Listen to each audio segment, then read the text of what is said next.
Naaksidente ang isang bus na puno ng mga babaeng Katoliko at lahat sila ay namatay. Pag-akyat nila sa langit, pinapila sila ni San Pedro at sinabihan ng, "Nakahawak na ba kayo ng ari ng lalaki?" Sumagot ang unang babae ng, Opo, pero yung dulo lang ng daliri ko. sinabihan siya ni San Pedro na, "Sige, isawsaw mo yung daliri mo sa holy water at makakapasok ka na sa langit." Lumakad ang pangalawang babae at tinanong niya rin ito ng parehas na tanong. Sinabi niyang, Opo, pero sandali ko lang yun hinawakan.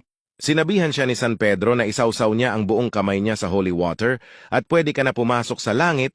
Maya-maya isang babae ang tumakbo at sumingit sa pila. Tiningnan siya ni San Pedro at sinabing, "Miss, ano ba ang problema? Bakit ka sumisingit?" San Pedro, gusto ko lang po sana magmumog ng holy water bago pa isawsaw ni Clara yung buong puwet niya dyan.